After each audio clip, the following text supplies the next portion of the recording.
Samsung Galaxy Buds. Using AirPods with an Android phone is a bit like drinking gravy through a snorkel. It works, but it just feels a bit wrong. The same can be said of Samsung's Galaxy Buds and an iPhone. There are certain features of Samsung's totally wireless earphones that you need an Android phone to use. The main one is ambient sound mode, which allows you to tweak how much outside noise they let in, to prevent you from stepping in front of a runaway Segway.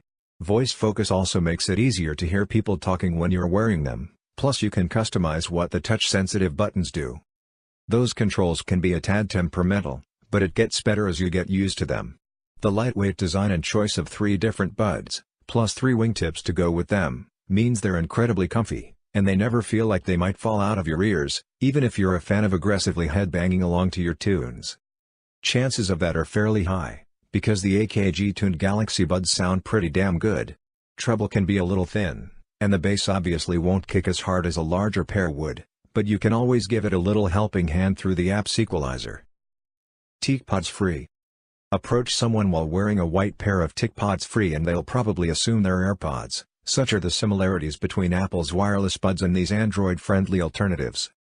They even come with their own charging case, although it's bulkier than Apple's effort, and connecting with your phone is a long way from the seamless experience you get with AirPods. Be patient when you open the case though, and you shouldn't encounter too many problems.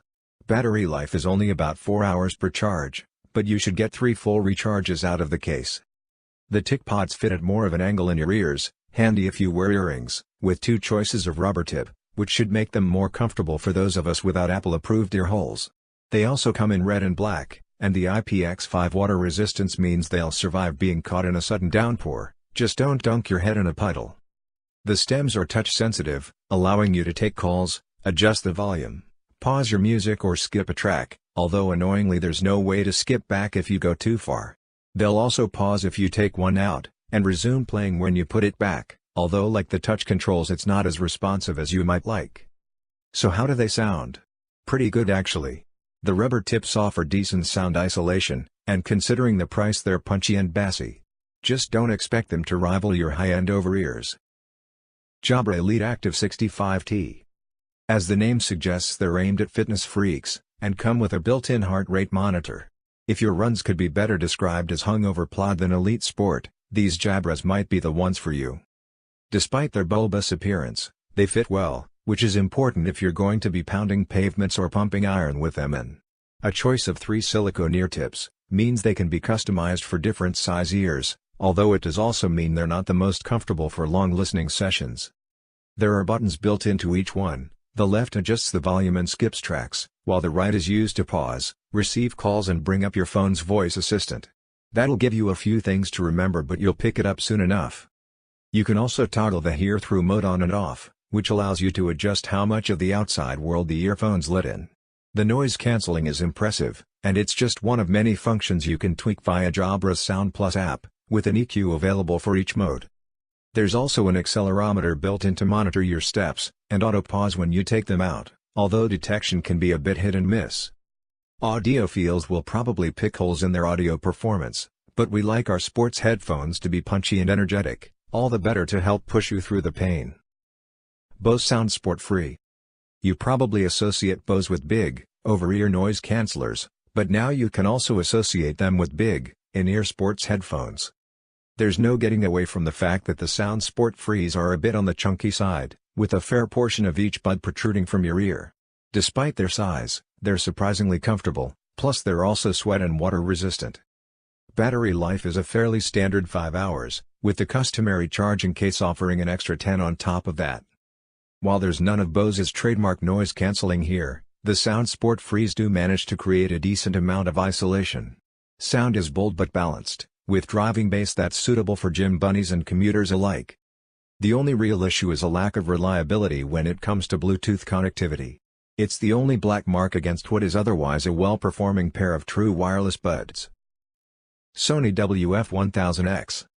Wireless know-how runs in the family at Sony. The company's WH1000X and 3 are among our favorite wireless over-ear headphones, and its first wireless in-ears are almost as special. The WF1000X have a smart but unfussy look, and a wonderfully comfy fit.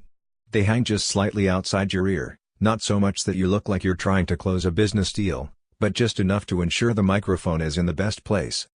That's because alongside phone calls and smart assistants, the WF1000X needs its mics to help with its noise cancellation. Naturally, over-ears manage a more convincing job here, but the WF1000X offers as good a performance as we've heard from in-ears. Pairing is quick and playback is largely stable, with the familiar Sony sound that puts timing, drive and dynamics at the top of its to-do list.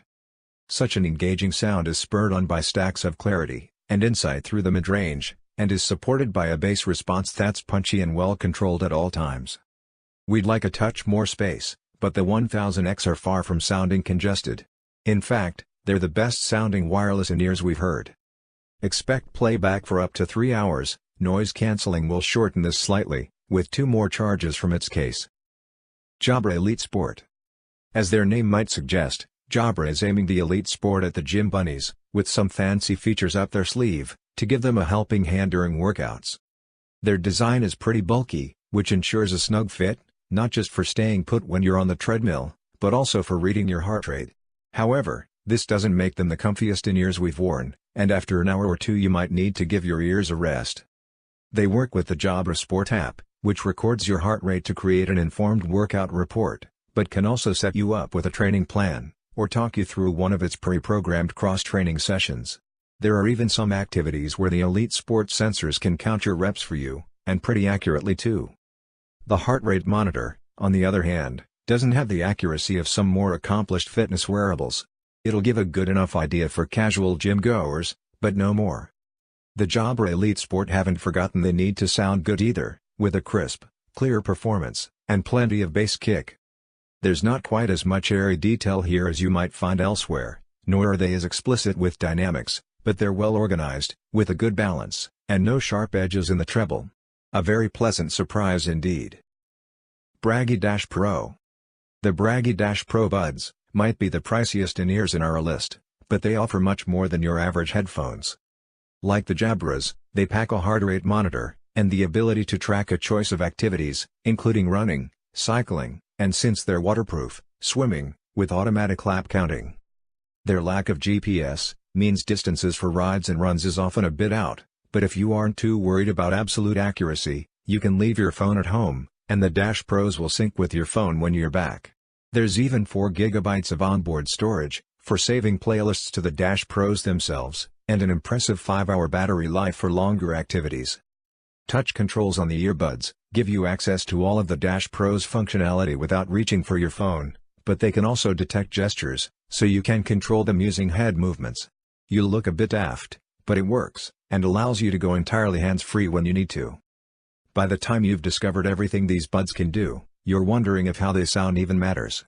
The good thing is they don't sound bad at all, offering a pretty even-handed balance, with a decent amount of space, plenty of clarity, and just enough bass that you won't feel shortchanged. There's a slight hardness to the treble at volume though, and we'd like the dynamics to be more expressive. Jaybird Run.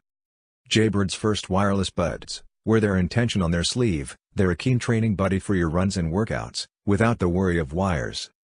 They've got all the credentials for doing just that. They're comfortable, sweat-proof, and have a 4-hour battery life. You'll get 8 more hours via the charging case if you need it.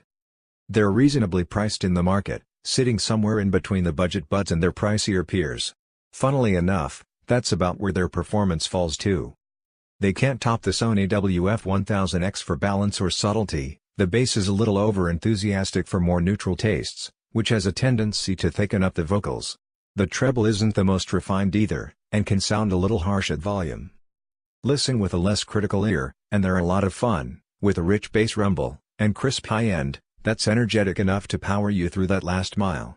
Don't expect them to do big classical numbers justice, but then most wireless buds won't. The Jaybird My Sound app gives you the opportunity to tweak the equalizer too, with lots of community presets for you to try out, plus the ability to make your own. Worth a look if the out-of-the-box balance doesn't work for your tastes. However, you'll probably want to stick to music only, since video playback is ever so slightly, but ever so annoyingly out of sync.